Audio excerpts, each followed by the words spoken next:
Bueno muchachos, bienvenidos al segundo capítulo de la cuarta temporada. Tenemos como invitado a un excelente profesor, el profesor Vilcapoma, que probablemente muchos los conozcan.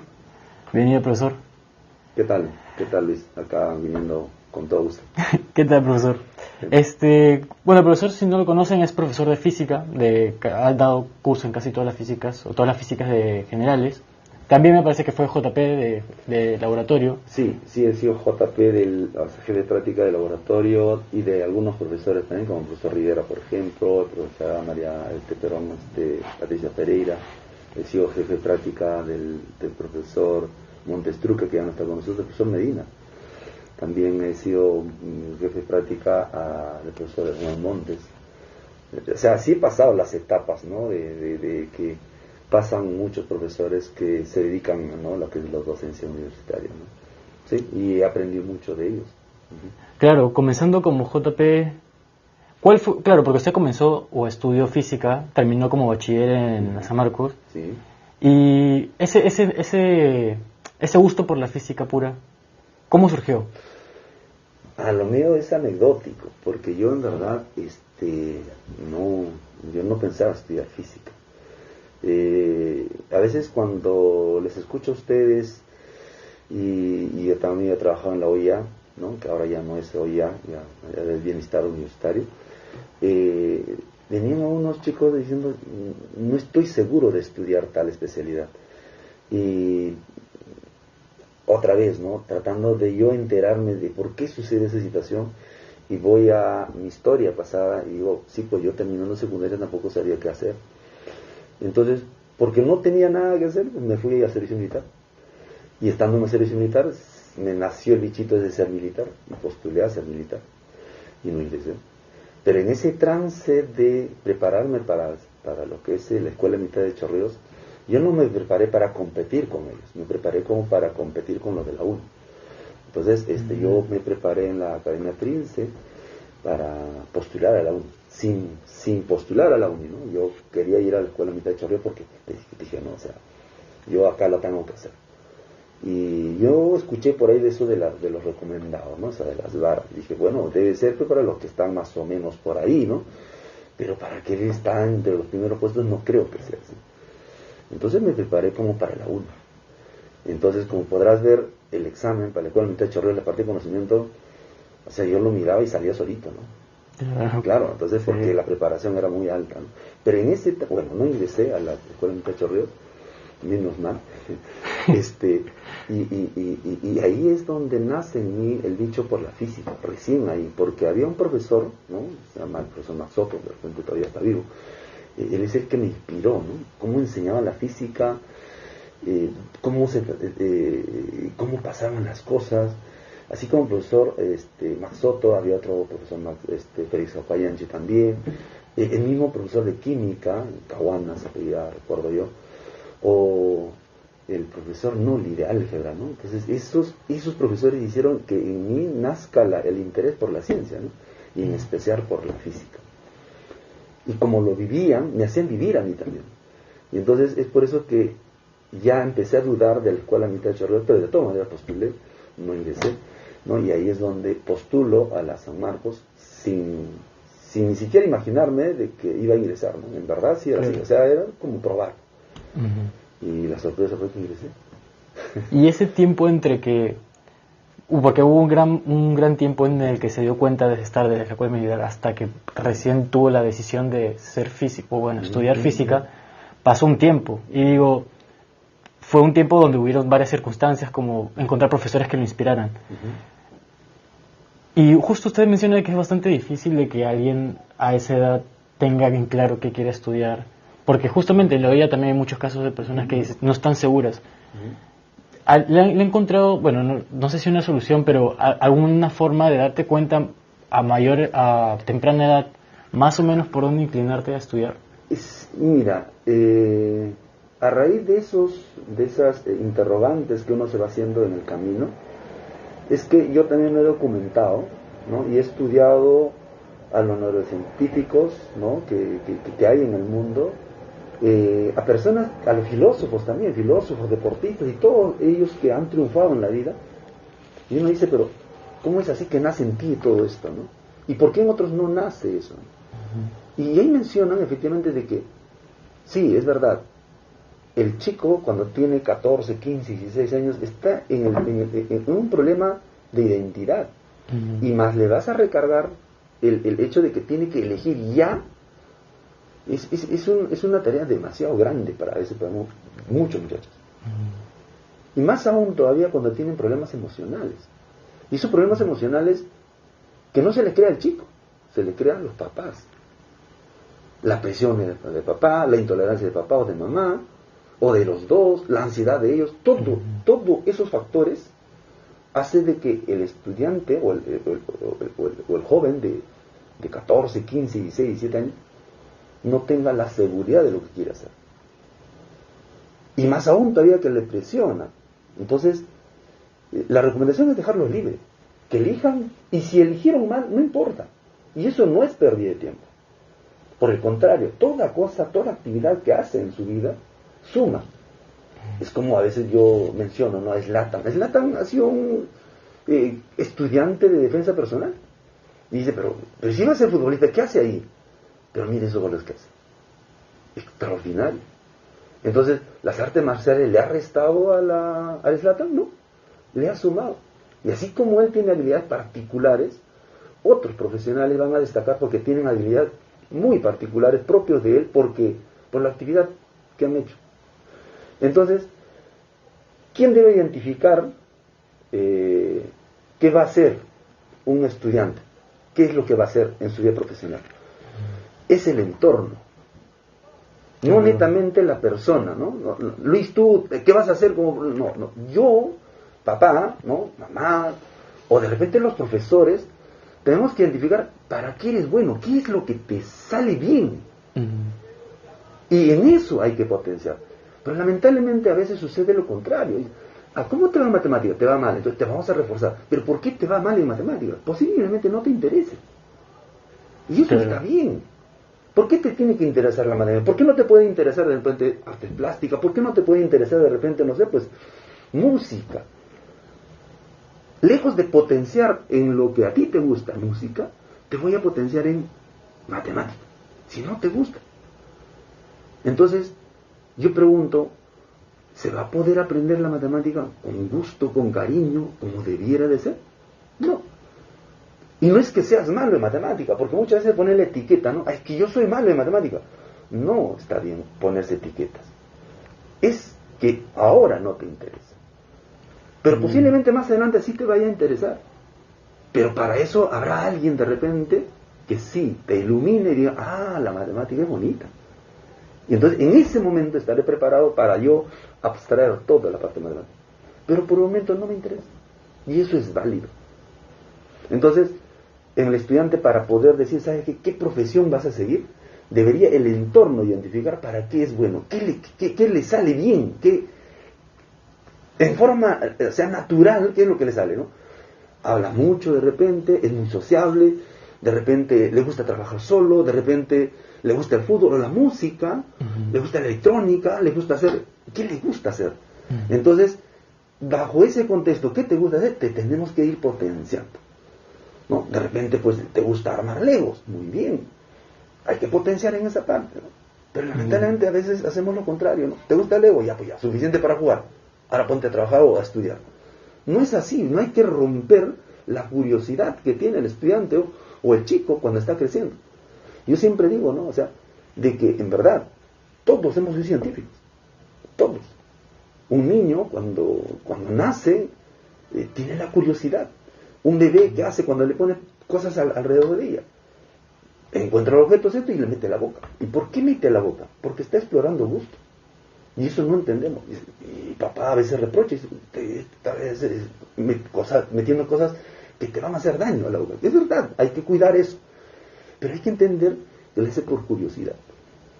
Cuando tumba un vaso de la mesa y cae, le reprenden al niño y lo va a volver a hacer. Porque su afán de investigación es mucho más fuerte de la llamada de atención que posiblemente te dé papá o mamá. Porque el niño quiere explorar sonido. Quiere saber si un vaso cae, suena igual que con otro vaso. ¿No? ¿Me entiendes? Entonces, Puede ser diferentes pisos, puede ser diferentes vasos, diferentes alturas. ¿Cómo cambia el sonido? ¿Eso quién hace? Un científico, un investigador. Y a todos nos ha pasado eso. Para hombres y mujeres nos ha pasado eso. Entonces, ¿qué se debió de haber hecho y qué se debería hacer? ¿No? Ustedes que van a ser papás, ¿no es cierto? Motivar, ¿no es cierto? Promover más ese afán de investigación del niño. Acompañarlo, ¿no? Para que ese niño con seguridad vaya más adelante, perfilarse para una determinada especialidad o carrera.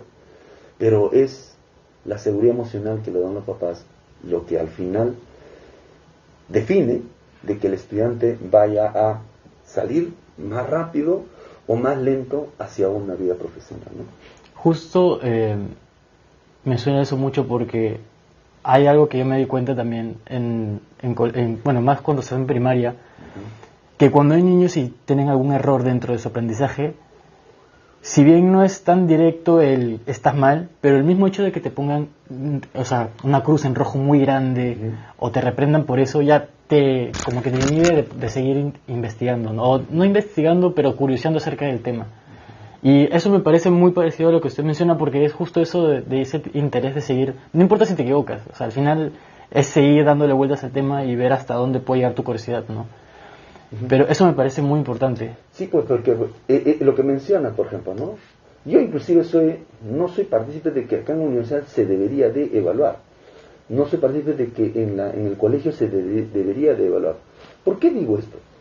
Porque yo he tenido estudiantes, por ejemplo, de beca 18. Chicos que así que la rompen así a morir.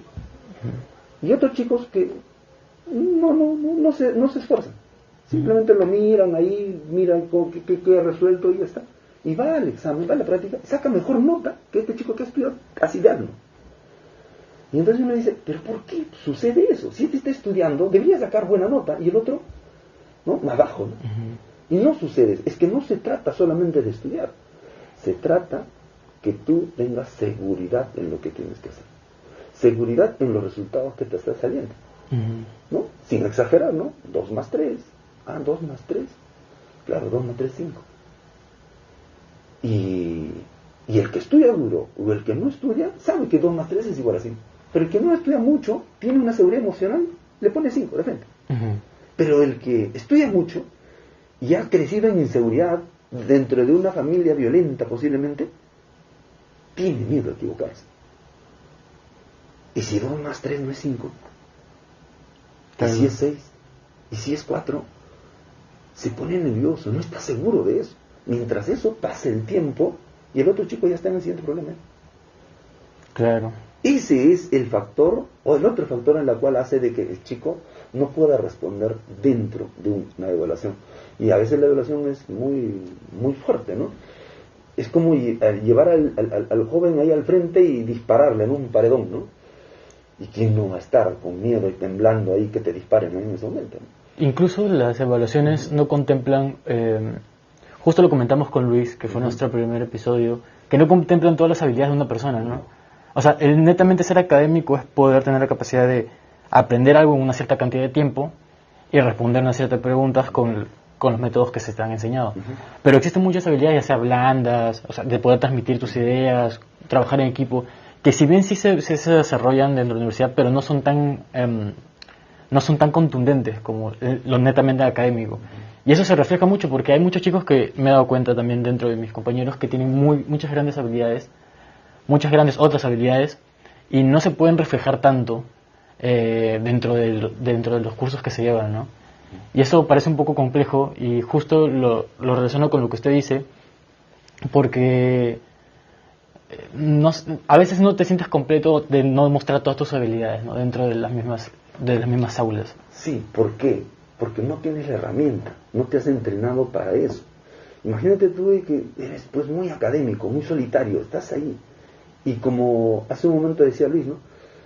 Puedes saber mucho, pero no sabes cómo llegar. Y no sabes cómo llegar porque no te has preparado.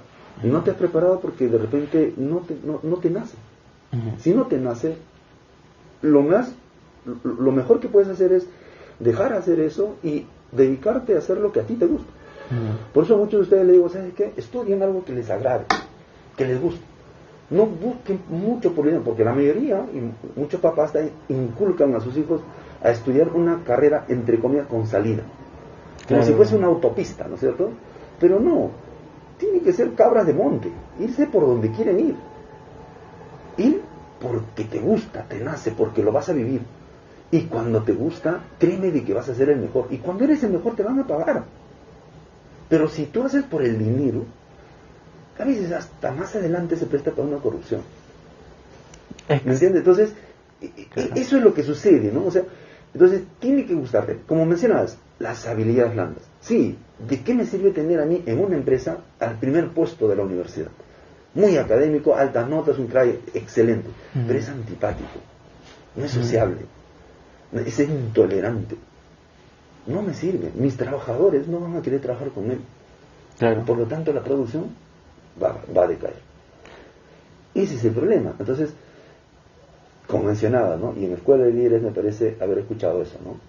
Conocimiento académico, 20%, 80% son habilidades blandas. Y esas habilidades blandas es lo que tienen que desarrollar. Por eso que en ustedes, cuando son estudiantes, vamos, tienen que participar en el centro federado, tienen que participar en la salud, vamos, participen, delegado del aula, participen, porque ese es un entrenamiento para ser líder más adelante. Porque al final ustedes van a ser líderes. Líderes en su casa, líderes en su comunidad, líderes en la empresa donde van a estar ustedes, líderes de sus amigos. Porque imagínense ustedes que van a una fiesta, todos ahí con sus, ¿no? Con cara de pocos amigos, ¿no es cierto? Esa fiesta se va a hacer aburrida. Pero claro, si hay alguien ahí que lidera ya y empieza ahí a ponerle, ¿no? El swing, como quien dice, olvídense, ¿no? O sea, esa fiesta se va a animar, va a ser, ¿no? Para el recuerdo. Pero si estamos con personas así antipáticas, antisociales, dentro de una fiesta, no. Y es igual en un almuerzo también. Un almuerzo no solamente es compartir la comida, sino es compartir también el momento. Ese momento que posiblemente no va a volver, y no vuelve. Pero para eso habrá a una persona que lidere esa mesa. Y esa mesa no es el que lidera, no es el que manda, sino es el que hace del ambiente bonito, de este momento agradable. Ese es el líder, ¿no? Ese es el que inspira. Inspira no ordenando, no imponiendo, sino inspira, ¿no es cierto? Con el ejemplo a veces, ¿no? Siendo asertivos en ciertas cosas, de repente hay una cosa que está mal, ¿cierto? Entonces sabe más o menos de qué manera proceder ante un error, por ejemplo, ¿no? Y no sé, en algún momento mencionaste sobre cuando se equivocan las personas, ¿no? Cuando de repente el estudiante puede errar o el hijo puede errar, y a veces sí, a veces no, muchas veces se les ha condenado y decirse que no debes equivocarte. Claro, ¿cómo te puedes equivocar que 2 más 3 es igual a 4? No te puedes equivocar. ¿Pero por qué no? ¿Acaso no está permitido errar? Incluso equivocarte es una respuesta. Claro. Tú de ese error es donde vas a aprender más que cuando te va todo bien. Del error es donde se aprende mucho más. Y entonces no hay que tenerle miedo al fracaso. Por el contrario. Pero tampoco es quedarse en el fracaso, ¿no? Es salir del fracaso. Entonces, cuando te decía, en la universidad y en el colegio no se debería de evaluar, porque se debería premiar al esfuerzo. Más que al producto, es el esfuerzo. Para mí tiene mayor mérito un chico que aprueba física con 11, que a pesar de que no le gusta, le está y ahí, a pesar de que no le gusta. Para mí es ese. Como se dice, esos 11 que saben a 20. ¿Me entiendes? Sí. Ese para mí tiene el mérito, ¿no? Enorme, porque a pesar de que no le gusta, de repente el profesor es un desastre de repente, pero aún así no se rinde. Ese debe tener el mejor mérito. Para mí tiene el mejor mérito, porque el contenido del curso ni siquiera posiblemente lo va a usar en su vida profesional. Pero ese carácter que se ha formado para aprobar con 11, a pesar de todas las adversidades que ha tenido en su vida, ese es la verdadera medalla. Entonces debería de darse el premio al esfuerzo. Y justo hay un tema, no sé qué tan controversial sea, pero siempre se habla de este tema. Justo estamos conversando antes de comenzar, que era sobre ¿qué tanto un profesor debe saber de docencia, ¿no? Porque siempre se ha escuchado, ¿no? Hay muchos profesores que saben mucho, pero no enseñan muy bien. O sea, ¿hasta qué punto crees que eso es verdad? Porque hay muchos matices de profesores al final del día. Todos son personas con distintas características y habilidades. Pero ¿usted qué cree que es lo fundamental que debe tener un profesor para que pueda transmitirle a sus alumnos las ganas de estudiar o aprender ese curso? Para mí, como en todas las profesiones, ¿no? A ti te tiene que gustar lo que haces. Si te gusta la docencia, para mí es lo mejor que puede haber. Porque si te gusta y sientes que te falta, te vas a preparar. Sientes que no sabes cómo transmitir información, lo vas a hacer. Mira, con decirte que yo, por intentar ser un poquito más no asertivo hacia los alumnos, mira, he tenido la necesidad de aprender teatro. Claro, es que los gestos y todo eso también transmiten. Los gestos faciales, los gestos corporales también transmiten. Pero otra vez, ¿un físico sabe eso? No. No. En el camino te vas haciendo y dices, pero ¿cómo llego? O sea, este alumno ha estado explicando de esta manera y esto no llego, ¿no? Pero quiero llegar. Entonces tienes la necesidad de aprender, tener algunos recursos para llegar a ese alumno. ¿Cómo lo haces? Y entonces para eso te tienes que preparar. Por eso digo, no, te tiene que gustar. Si te gusta, en verdad, vas a morir en tu ley, ¿no? Tratando de buscar cómo mejorar, cómo llegar al alumno, cómo tener mejor producción, porque para nosotros la mejor producción es cuando todos los alumnos de tu aula aprueban. Para mí eso es lo mejor, ¿no? Posiblemente, ¿no? La escuela antigua decía, ¿no?, de que el que desaprueba más, ese es un buen profesor. No, en las estatales es así, por ejemplo, ¿no? Yo que estudié en San Marcos, sí, tal profesor, ¿cuántos aprobaron? Ninguno. Mi respeto, ¿no? No, pues ya pasó ese tiempo, ¿no? Y eso de que la letra entra con sangre entra, eso no es correcto, ¿no? No es correcto, ¿no? Y no lo digo yo, lo dicen tantos investigadores que han pasado por nuestra vida, ¿no? Y lo dicen y con datos reales, ¿no? O sea, no es una inspiración poética y ¿sabes qué? No es verdad eso, no. Son con datos, ¿no? Con datos reales, donde se dice, pues eso no es correcto, ¿no? Y tiene sus consecuencias después, por el contrario, sí, negativas, ¿no? De hecho, sí estoy de acuerdo en eso, porque mucho tiempo se ha venido diciendo de que es muy importante el fondo, ¿no? En sentido de el tema tal cual, saberlo tal cual. Pero siento yo también que es muy importante la forma en cómo se lo dice al alumno, ¿no? Más allá del fondo. Si bien el fondo es clave porque es justamente la materia que está estudiando o lo que quieres aprender, la forma de cómo transmitirlo también me parece clave, porque si no, hay muchos alumnos que están tanto interesados como no interesados en el tema o en el curso. Pero el objetivo es llegar a todos, porque es parte de la carrera o de lo que quieres aprender. Y justo sí, eso me parece muy importante y me parece curioso que haya tenido que aprender acerca o temas de teatro para poder transmitirlo, porque justo eso es lo que yo pensaba, ¿no? O sea, ¿hasta qué punto tienes que llegar tú para darle forma a lo que quieres y poder transmitirlo a muchos alumnos? Y eso me parece curioso porque nunca lo había escuchado a un profesor que se haya acercado al teatro para poder transmitir a sus alumnos, pero es cierto, los gestos que haces, las articulaciones y cómo te modulas tú ante ellos es clave para poder transmitir cualquier cosa. Sí, y ahí uno ve, pues, ¿no?, lo importante que es eso, ¿no? Y hay que ser asertivos, ¿no? Hay que ser asertivos, no solamente en la enseñanza, ¿no? Y eso es en todo, se da en todo, ¿no? Por ejemplo, si tú vas a una bodega y el bodeguero está de mal humor, tiene una manera despectiva de atender, por más barato que sean sus productos, no vas a ir. O si es que vas, lo irás por extrema necesidad. Pero vas a ir donde el trato es mejor. ¿Y por qué el trato es mejor en esa bodega? Porque lo que está haciendo le gusta, ¿no? Y entonces, como le gusta, se va a preparar mejor. ¿Me entiendes? Porque le gusta es que todos sus productos van a estar muy bien presentados. Porque le gusta, de repente va a estar haciendo limpieza en cada momento. Porque le gusta. Porque si no le gusta, va a estar abandonado. Y eso se transmite. Y eso se transmite también, o sea, entran por los ojos también. Claro. El trato, la vista, ¿cierto? Eso son factores que en verdad al final definen, ¿no? Y entonces cuando cuando quiere uno enseñar un determinado tema, tienes que buscarte de la mejor manera posible cómo llegar, ¿no? Por ejemplo, ahora estoy entrando al tema de campo magnético. El campo magnético, hablamos ahí de la importancia del campo magnético de la Tierra, hablamos de la línea ecuatorial, y le digo, ¿sabes qué? La línea ecuatorial no pasa por Ecuador. ¿Cómo? No pasa. ¿Y dónde pasa? Por Perú. ¿Por Perú? Sí. O sea, le creas la curiosidad al estudiante, ¿no? Y a partir de eso abordas el tema de magnetismo, por ejemplo. Estoy muy de acuerdo con eso. ¿Me entiendes? Entonces, sí. Y yo me decía, pero por Perú yo no sabía. ¿Cuántos turistas han pasado por Ecuador en la línea ahí? Estoy a la mitad del mundo.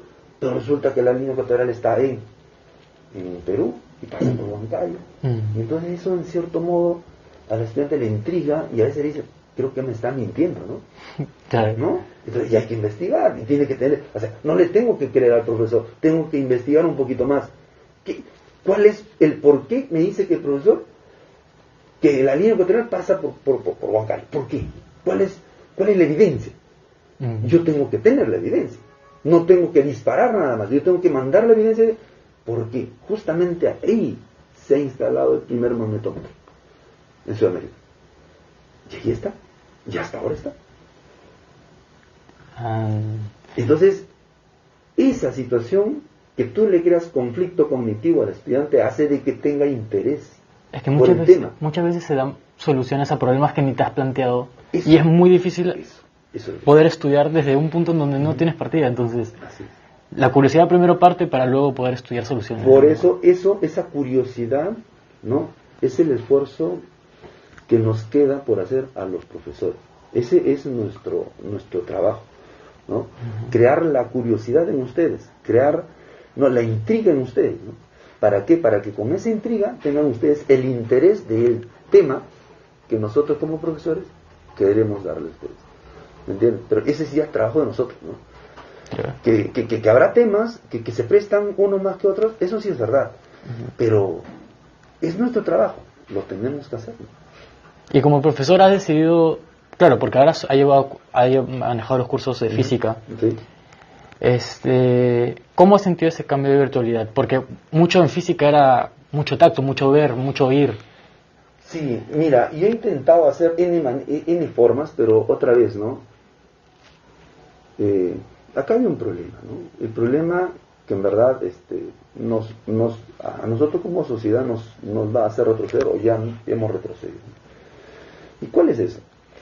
En casa muchas veces los papás decimos, hijo estudia, hija estudia, y imponemos muchas veces, ¿no? Pero el hijo o la hija estudia cuando ve ejemplos al frente.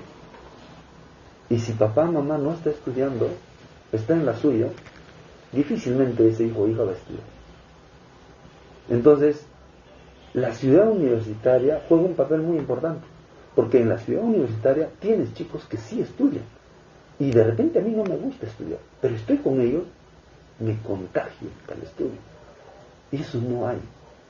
Y cuando no me contagio, y por el contrario, el estudiante se siente solo, y porque se siente solo, es que acude a tratar de cubrir su tiempo con algo, y ese algo ¿qué es? El celular, las redes sociales. Y está ahí, fantasiosamente tiene N amigos, ¿no es cierto? Pero al final no tiene nada, porque el amigo es, ¿no?, la relación directa, ¿no? No es que me ponga un like, es que me puedas tolerar, puedo yo tener un día agradable contigo. Y eso se logra justamente teniendo contacto visual, ¿no?, tocándote, ¿no es cierto? De repente, ¿no?, los olfatos, ¿no es cierto?, las formas, los colores, todo eso llega a la información a mí. Y no es que yo pueda perder la paciencia contigo y como en el internet, ¿no? Simplemente, mira, me dijiste A y tú me respondiste B, como no debe ser, y te apago y se acabó. Pero ahora no te puedo apagar a ti, porque te tengo al frente. No hay diálogo, ¿no? ¿Me entiendes? Hay un diálogo, claro. Hay una tolerancia entre nosotros, hay una preguntas y respuestas, ¿no?, que cuando se hace desde la virtualidad no es lo mismo. No llega ni siquiera al 50% en el desarrollo personal del ser humano. ¿Me entiendes? Entonces, por eso es importante el tacto, ¿no? Y entonces, eso de la virtualidad, yo efectivamente sí he tratado, pero siento que he fracasado también. Y eso, el fracaso no solamente es creo que por el profesor mismo, sino también es el entorno, ¿no? Y es muchas veces los papás. Y a veces es una pena, ¿no? Porque a veces visitas a ciertos amigos, qué sé yo, cada uno está en lo suyo, ¿no? Ahora se ven más parejas inclusive que están ahí caminando o están en el parque y cada uno está en lo suyo. O sea, están juntos y están conversando vía WhatsApp. ¿Qué sentido tiene entonces estar juntos ahí si vas a estar con el WhatsApp? En un almuerzo, esa es la costumbre. Hermanos, hermanas, tíos, tías, primas, primos, y están con lo suyo. Entonces, el almuerzo ya no es un almuerzo donde se pueda aprender de familia, donde se vaya a socializar, donde se vaya a entrenar la tolerancia, donde hay una convivencia, ya no es. Y entonces eso, lamentablemente, nos hace retroceder, nos hace menos sensibles. Y nosotros necesitamos una sociedad que sea sensible, que nos preocupe, ¿no es cierto?, la desgracia de un ser humano, la de otro, ¿no? De manera que, ¿de qué manera puedo yo aportar? ¿De qué manera yo puedo colaborar? Porque este mundo es pasajero para nosotros, ¿no? Estamos acá y tenemos que dejar algo, ¿no? El problema que he visto a veces ahí, el problema que he visto a veces es que vemos los problemas tan lejanos que no llegamos a empatizar en una totalidad con eso, ¿no? Pero ¿por qué no empatizamos? Porque justamente no nos han motivado a eso, no nos han incentivado a eso. ¿Y quiénes son los llamados, los primeros llamados? Son los papás. Claro. Entonces yo no puedo decir, hijo, socializa, ten amigos, si es que yo no te motivo eso, si es que ni siquiera yo tengo amigos. ¿Qué autoridad moral puedo tener yo si yo no tengo amigos? No voy a visitar a mis hermanos, a mis primos, no voy a visitar ni a mis amigos. Es más, ni mis amigos me quieren ver. Okay. Y te digo, ¿sabes qué, hijo? Ve, socializa, es muy importante. Por más importante que sea, va a ser difícil para ti. ¿Me entiendes? Entonces yo te tengo que motivar eso. Tengo que promover esa socialización. Tengo que salir contigo, tengo que acompañarte. Y una vez que ya estás ya en el camino, ya te puedo soltar. Pero yo soy el principal responsable de obtener como resultado un chico muy sociable, que va a interesarse del resto, que se preocupe también de la sociedad, ¿no? Que se preocupe de sus hermanos, que se preocupe, ¿no?, de sus primos, primas, que se preocupe de papá y de mamá. Porque al final, si estás creciendo solo, ¿qué crees que va a pasar cuando ese papá ya tenga sus 70 años, 80 años? Va a terminar en el olvido. Porque el hijo ha sido preparado para estar solo. Y tú no eres parte de su vida. En el almuerzo, papá está con el celular. No habla, no conversa, no sabes nada. Si siente, si ha tenido problemas o no, si ha discutido con alguien o no, no lo sabes. Es más, ni te interesa. Sí, pues. Porque cada uno va con la suya. Y entonces eso creo que nos hace mal a todos, ¿no? Entonces yo creo que hay que dejar menos el celular, un poquito más el celular. Yo, por ejemplo, en la casa se prohíben las mesas celulares, ¿no? Y conversamos, comemos, a veces discutimos un poco sobre la comida, a veces, oye, mira, te salió mal la comida, no sé qué, podemos, ¿me entiendes? Pero ya hablamos, claro. Y eso es lo mejor que puede haber dentro de una familia, ¿no? Y dentro de lo que es la virtualidad como docente, sí hay muchos puntos negativos que se han visto acá a lo largo desde que comenzó la pandemia, pero hay algunos puntos positivos que usted rescata, porque al menos como alumno yo me he adaptado mucho y a varios requisitos que se me dan dentro de lo que es la virtualidad, que me ayudan, ya sea los videos grabados, que puedo volverlos a ver, o la accesibilidad a trabajos, porque ya están ahí pendientes, cosas así. Pero usted como docente, o sea, desde el punto de vista docente, ¿hay algún punto positivo que haya hecho esto? Hay un montón de cosas positivas. El problema son los hábitos que se van formando. Claro. Los hábitos que tienes en casa y los hábitos que se van formando a lo largo de tu vida.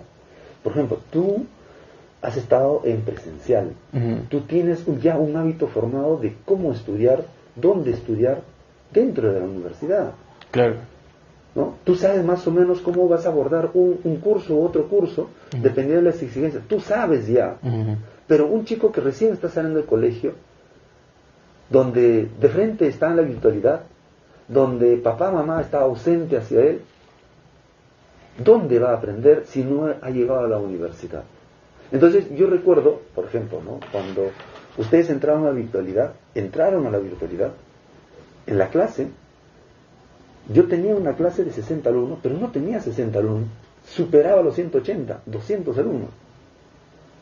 200. En la virtualidad.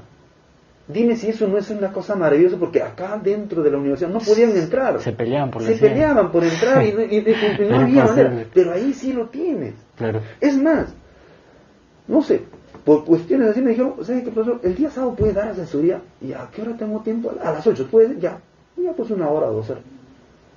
Y empezamos la asesoría a las 8 de la noche. Y terminamos eso de las 3 de la mañana. Y yo me dice, pero ¿cómo es posible? 3 de la mañana. ¿Qué profesor da asesoría hasta esa hora?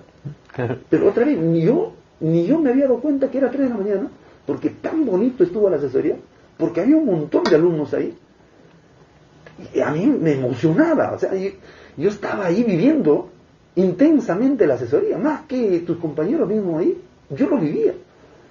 Y ese era, olvídate, como digo, a veces digo, no, o sea, no hay dinero que compre esa satisfacción que tienes tú ahí al frente. 3 de la mañana. Claro. Y terminábamos, y era genial. Pero ha entrado gente de frente de la virtualidad. Que incluso hay tu clase, facultad casi. a veces me deprime, ¿no? Tengo 30 alumnos, 20 alumnos. Y entonces me dice, ¿qué pasó? De repente estoy enseñando mal. Puede ser. Porque yo he retrocedido posiblemente. Claro. Pero todos mis profesores que tienen menos de 20 alumnos, ¿me entiendes? Claro. Eso ya no es docencia, ¿no? No solamente docencia. Yo creo que sí, también es docencia, ¿no? Pero yo creo que también es más alumno, ¿no? Y eso justamente porque ya es otra generación. Por la parte de esto de pandemia, es que han ido ingresando alumnos que sí, pues, no han tenido el referente, no han tenido el modelo. Uh-huh. Y por eso es que la comunidad universitaria para mí es muy importante, ¿no? Es muy importante. Y debe ser complejo. Acá se enseñan entre ustedes, se ayudan entre ustedes, se critican entre ustedes. Alguna vez yo escuché a un alumno, venía con sus tremendas melenas acá, y su amigo, no sé quién sería, y discrepándolo, oye, ¿cómo puede ser? Tú vas a ser un ingeniero y no sé qué, no puedes hacer así, déjame estar así, no sé, discutir. Por ejemplo, eso es bonito, ¿no? Sí. Es bonito que cada uno defienda su posición, al margen de que quién ganó o no ganó, porque al final el otro chico se cortó el cabello, ¿no? Y se vio elegante, ¿no? Pero mira, esa discusión que se genera entre amigos, o de repente no son amigos, ese es bonito. Ese es bonito porque ni siquiera viven seguro juntos. Son amigos de acá, de la universidad, de esta ciudad universitaria. Esta es una casa muy bonita. Incluso eso te permite formarte como persona, porque... Y es preocupante porque justo menciona de que sí, pues hay chicos que están ingresando recién ahora a la virtualidad e incluso ya están llegando o ya por esta facultad. ¿Sí? Y para nosotros lidiar con generales o estudios generales, si bien es fuerte porque llevas muchos cursos, sí es importante porque ahí te formas en cuanto a presión, los horarios y cómo vas a manejar tu vida. Perseverancia, constancia. Y pasar de esa etapa virtual a una facultad presencial es muy, o sea, yo lo veo complejo. Sí, es que mira, ya nosotros estamos teniendo problemas, ya, ¿no? Problemas en el sentido, es solamente estando en estudios generales, el resultado que estamos teniendo en los exámenes presenciales, ¿no? Es un desastre. Sí. Pero bueno, eso es otro tema. Sí, bueno. Y hablando un poquito, usted tuvo una investigación sobre el radón, ¿verdad? Sí. 222. Sí. Justo vi que lo utilizaba, o leí un poco acerca de que lo utilizaba para ver las variaciones que generaba antes de un sismo, ¿no? Porque usted estaba interesado tanto en la física experimental como en la sismología. Sí. Física nuclear y física física nuclear y geofísica, ¿no? Sí, lo que pasa es de que en el terremoto de Haicheng, ¿no? Se pudo mitigar, ¿no? Los daños. Uh-huh. ¿Y cómo así? Es que pronosticaron ese terremoto en Haicheng, en China. Pero ¿cómo lo pronosticaron? ¿No? Entonces hay varios indicadores, varios premonitores, ¿no? De entre ellos el radón 228. Como yo trabajaba ya en el Instituto de Geofísica del Perú en el área de sismología, yo acá a la Católica y bueno, me ocurrió hacer la maestría y me encontré con la profesora María Elena. Y la profesora María Elena estaba trabajando en nuclear. Y alguna vez dentro de estudiar física estaba el bichito mío de la física nuclear, pero terminé en geofísica, ¿no? Y entonces dije, pero ¿de qué manera puedo meter esto de la geofísica con la física nuclear, ¿no? Y entonces, conversando con la profesora María Elena, es que sí, pues se podía hacer, se podía datar, ¿no?, lo que es la emanación de radón 222, ¿no?, en tierra. Y entonces por eso que en la estación meteorológica se instaló, ¿no?, una estación de observación, ¿no? Y entonces queríamos saber si efectivamente desde el subsuelo salía radón 222. Y sí, salía. Y después quisimos saber de que si era constante a lo largo del tiempo. No, fluctuaba. Ahora, ¿a qué se debería esa fluctuación, ¿no? Puede ser condiciones climáticas, eso es verdad, pero también dependía de las vibraciones. Entonces, cuanto mayor vibración existe, mayor emanación de radón 222. Claro. Eso hemos llegado a concluir también, ¿no? Entonces, datos experimentales llevan a eso. Y por ahí vimos de que el radón, claro, decae del radio, y ese radio decae también, ¿no?, dentro de esas cadenas del uranio. Entonces hay uranio en la Tierra. Pero otra vez, la cantidad de uranio que existe en Pueblo Libre, ¿será lo mismo en Jesús María? ¿Será lo mismo en Coma? ¿Será lo mismo en San Juan de Lurigancho? ¿Cómo será? No sabemos. ¿Alguien ha hecho investigación? No. Entonces, lo que hicimos es presentar un proyecto a la universidad y logramos que ese proyecto sea financiado. Y pusimos varios puntos de observación en varios distritos de Lima. Y todos los fines de semana hacemos los cambios, ¿no?, respectivos, tratando de ver cuál es la variabilidad del radón 222 en función al tipo de suelo que existía. Hubo una respuesta agradable, ¿no?, bonita, pero lo que rompió el esquema todo esto fue de que por esa época sucedió el fenómeno del Niño. ¿Y qué pasó? Que en nuestros puntos de observación cerca de los ríos se disparaba la emanación del radón 222. ¿Pero por qué? No entendimos. Y lo entendimos cuando empezamos a analizar la carga, ¿no es cierto?, de volúmenes de agua que pasaban por los ríos, ¿no? Claro, cuando hay una sobrecarga, también traen piedras y empieza a golpear más fuerte, ¿no es cierto?, toda la ribera del río. Y eso te genera vibración. Claro. Esa vibración favorecía de que emanaran gases desde el interior y los gases arrastraban el radón 222 hacia el exterior. Y obviamente tenías picos ahí.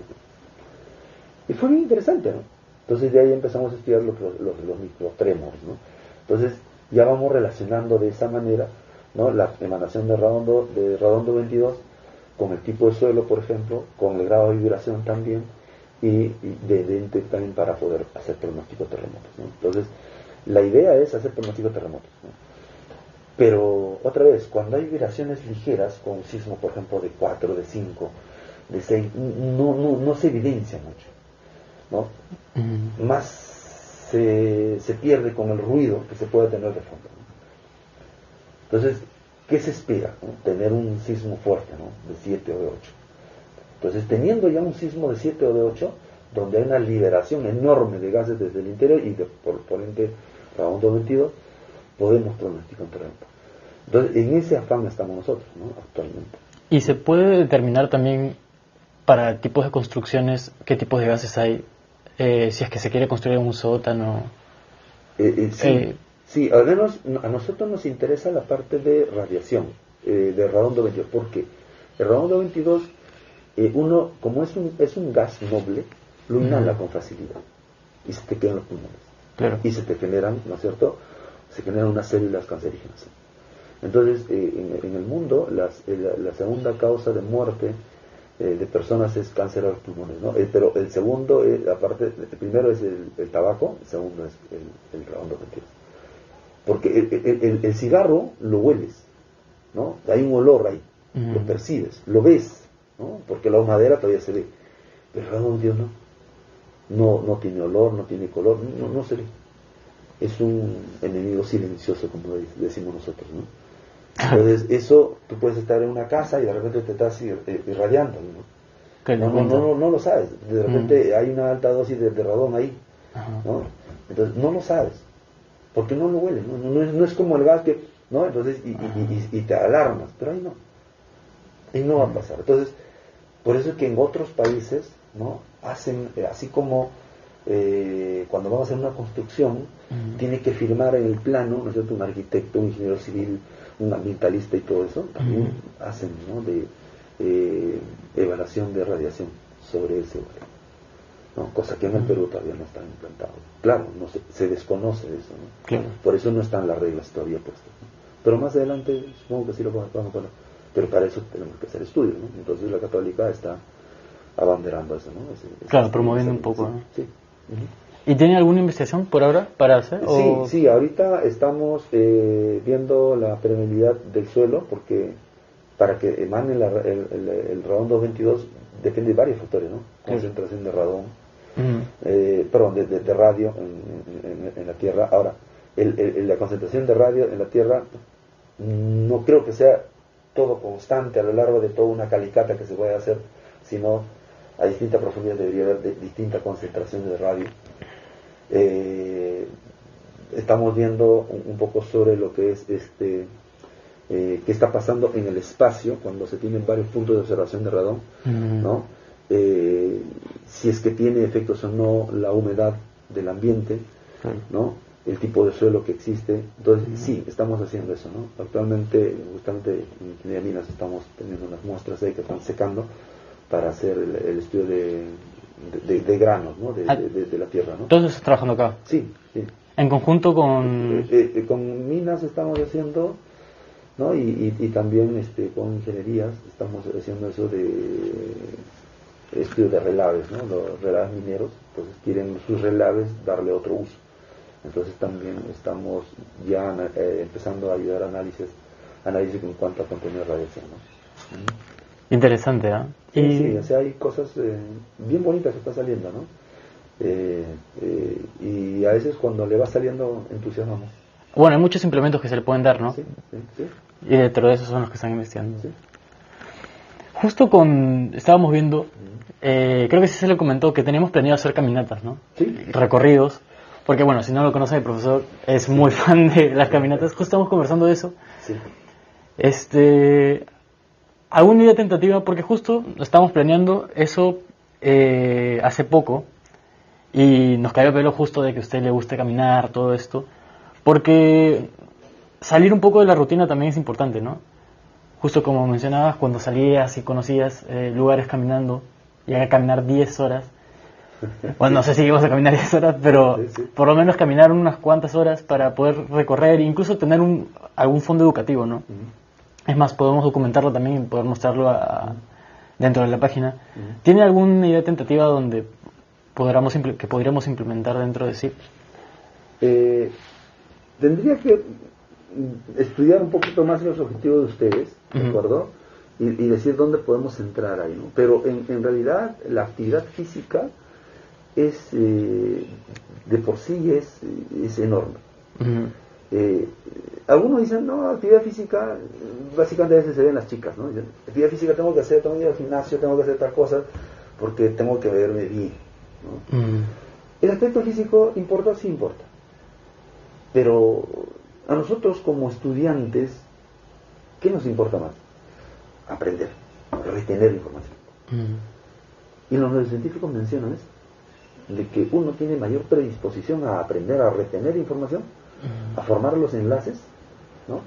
Cuando llega mayor cantidad de oxígeno al cerebro. ¿Y cuándo llega mayor cantidad de oxígeno al cerebro? Cuando tu corazón empieza a bombear más fuerte. Y cuando tu corazón empieza a bombear más fuerte, cuando haces actividad física. Entonces, el hacer deporte colectivo o individual ayuda bastante a la plasticidad del cerebro, ¿no? Ahora, si esa actividad lo haces en el campo, ya no, es una delicia. Claro. Porque es aire puro, es naturaleza, es una actividad muy agradable, aparte de que efectivamente, pues no, o sea, sales de la rutina porque no todo es estudio tampoco, tienes que salir de la rutina, y ese salir de la rutina también es hacer otro tipo de actividades, que no sea solamente estudiar. Y entonces yo me dedico, por ejemplo, también a eso, y me nutro también de eso, y ahí es donde uno socializa y va conociendo nuevos amigos de otras especialidades, otros que ni siquiera tienen especialidad, pero su vida es interesante. Sí. Y uno va aprendiendo. Entonces la socialización en el campo, con personas que tienen otros intereses, quieras o no, te nutre un montón. De hecho, esa es la idea de CIP. Sí. Nos hemos ampliado mucho. Incluso nosotros que yo soy ingeniero civil, estoy estudiando ingeniería civil, y César está estudiando ingeniería industrial. Vienes acá con temas de comunicación que al comienzo no veíamos, pero con el tiempo te vas adaptando, ¿no? Y vas conociendo gente de otras carreras y de otras ramas que te pueden ayudar o simplemente te dan ideas que tú ni conocías y perspectivas que recién ves. Y eso es lo que estamos tratando de hacer en CIP, ¿no? Ampliarnos un poco más. Sí, por eso de estudios generales, como para mí me gusta bastante. En San Marcos han hecho ahora último, creo, estudios generales y el tercero han fracasado. Y han fracasado porque lo han llevado mal, ¿no? Porque para mí estudios generales debería ser una prioridad, ¿no? Porque es que no vas a trabajar entre físicos, no vas a trabajar entre ingenieros químicos, no vas a trabajar solamente en industriales o civiles. Tú vas a trabajar con distintos, ¿no? Distintas profesiones. Y si no sabes tratar con alguno de ellos, lamentablemente tu rompecabezas se va a ir abajo. Claro. Entonces, nosotros tenemos que saber trabajar con el civil, con el arquitecto, ¿no es cierto?, con el físico, con el matemático, con todos ellos, ¿no? Con la secretaria, con el personal de limpieza. Hay que saber trabajar con ellos. Entonces, saber trabajar con ellos es entrenamiento, ¿no? Si no socializamos ahora, ¿no?, en estudios generales de ciencias, más adelante se nos va a hacer un poquito más difícil. Sí, entonces, sí. eso es una gran ventaja, por ejemplo, para los egresados de cada universidad, ¿no? Por eso yo estimo que tiene mucho éxito, ¿no?, el egresado de la localidad, ¿sí? Y para acabar, profesor, Sí. una recomendación para los nuevos estudiantes que están viendo en virtualidad, o los mismos que ya están acá. Bueno, una pena que en verdad hayan terminado el colegio con la virtualidad, haberse perdido toda esa convivencia que deben haber tenido con sus amigos, amigas ahí, de las curiosidades, o sea, Las cachimbadas. en verdad, es una gran pena, ¿no? Sí. Pero bueno, ya pasó, no podemos vivir de los lamentos, ¿no? Ya pasó.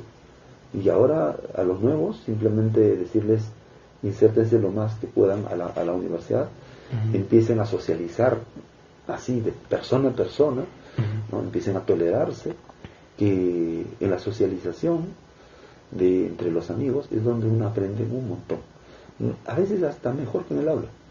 El profesor muchas veces te dice muchas cosas, te enseña muchas cosas, contenidos a veces que ni siquiera los trae, pero es con los amigos donde tú vas aterrizando, ¿no?, un determinado tema, ¿no? Está diciendo esto, lo otro, o simplemente que te esté acompañando a estudiar.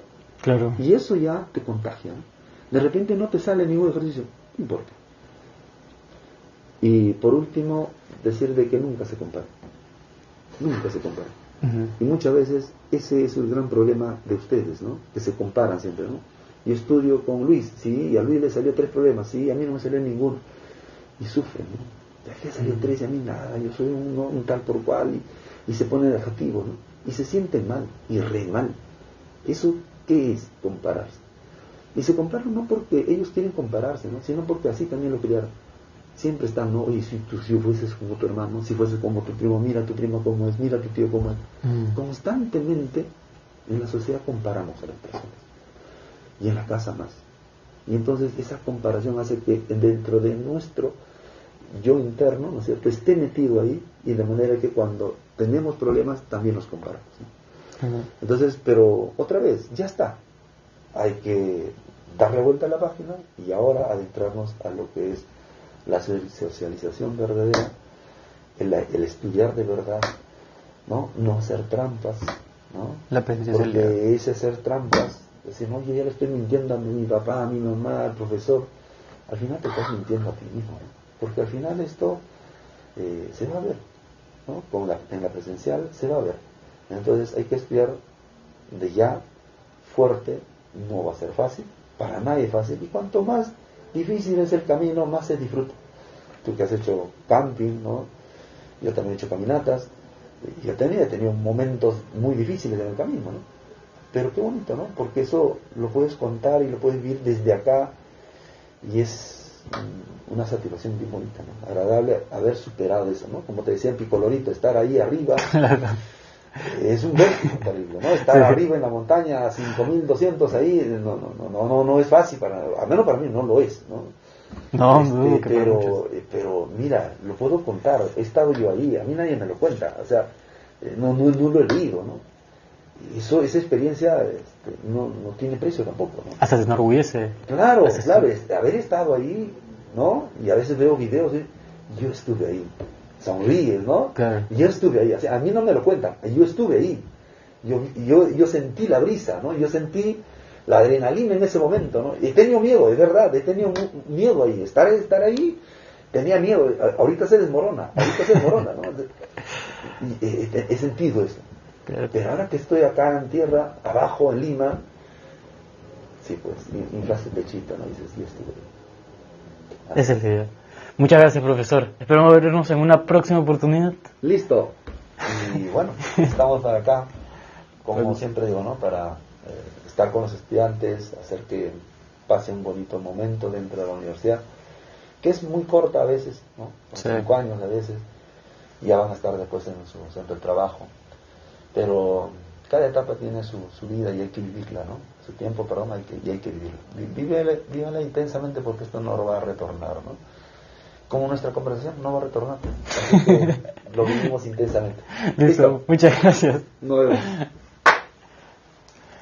Quedó bien, ¿no? ¿Sí? ¿Tú crees? Sí. Grupo Civilízate. Piensa diferente, actúa diferente.